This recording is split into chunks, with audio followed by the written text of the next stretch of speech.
saan siya banda nag-park, really. So, ang ginawa ko talaga, once again, hinanap ko yung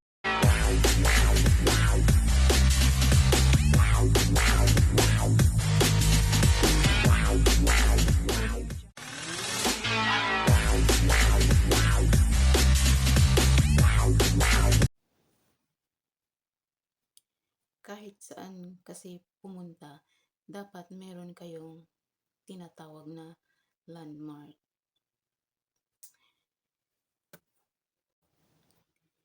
Kasi pag wala kayo nito, malamang mawawala kayo. Lalo na pag hindi kayo familiar sa isang lugar, mawawala talaga kayo. Sige, kwento ko sa inyo. Damn.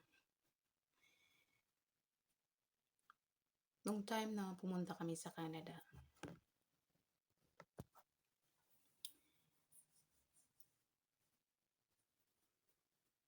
the minute we landed out there, so, yung attention ko is, I was excited. So, yung attention ko, laging nasa labas. So, tinitingnan ko yung mga views sa labas. Tinitingnan ko yung mga views sa labas, pero hindi ko tinandaan yung mga nadaanan namin. Hindi ko talaga tinandaan yung mga nadaanan namin. So, wala akong natandaan doon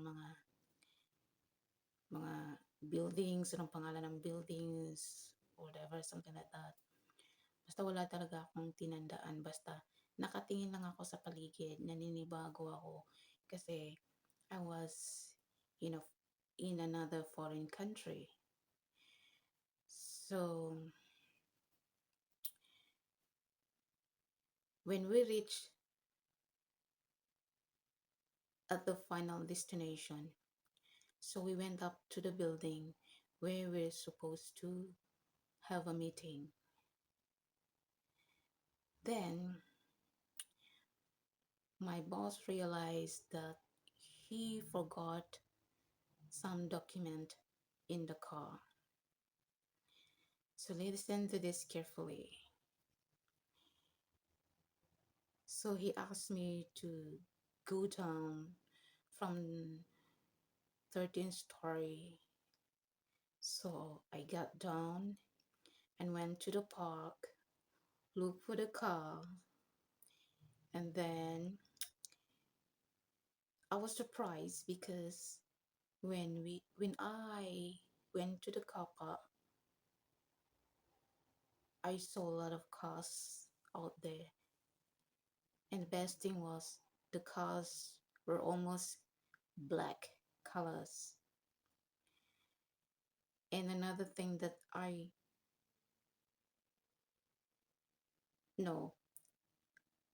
remember what was the plate number. So I remember that very well. The worst thing that I didn't remember is the location where we exactly parked the car. So that was the problem. Then when I went there, ang daming sasakyan. Ang daming naka-park doon ng mga kotse. So, ang ginawa ko, alam mo, ang ginawa ko, iniisa-isa ko yung sasakyan. Iniisa-isa ko yung sasakyan. Tinitingnan ko yung plate number.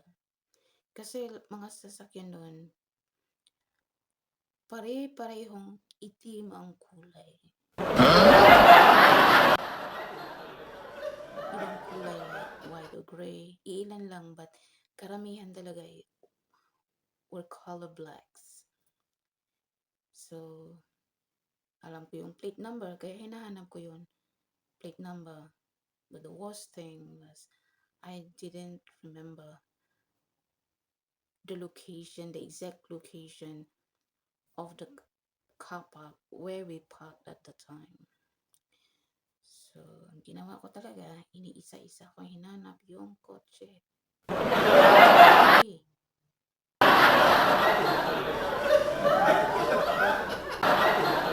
So, ito na yung sinasabi ko. Pag pupunta kayo sa isang lugar, huwag lang tingin ng tingin sa paligid. Dapat magkaroon din kayo ng landmark para pag may problema, pag may emergency, alam mo kung saan kayo huminto, kung saan kayo dumaan, kung saan nyo ipinarke yung sasakyan. Yun ang pagkakamali ko that time kasi hindi ako nagkaroon ng landmark. Really. Hindi ako nagkaroon ng landmark or hindi ako kumuha ng kahit anong landmark doon or palatandaan na, oh, itong dinaanan namin is isang McDonald's. So, tatandaan ko to na dumaan kami ditong part na to or itong kotse na to, dito kami nagpark sa basement 2 or basement 3, something like that. That time talaga wala akong tinandaan. Promise. Basta nakatingin lang ako sa paligid.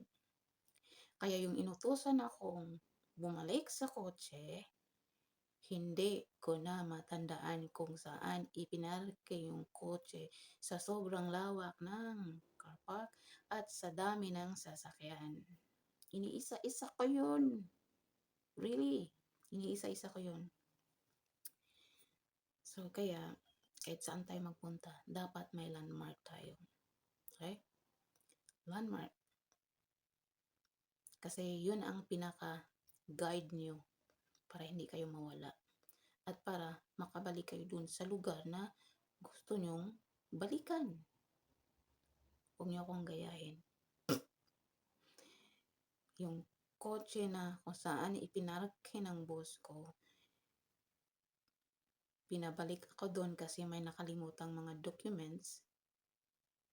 Hindi ko matandaan kung saan siya banda nagpark. Really.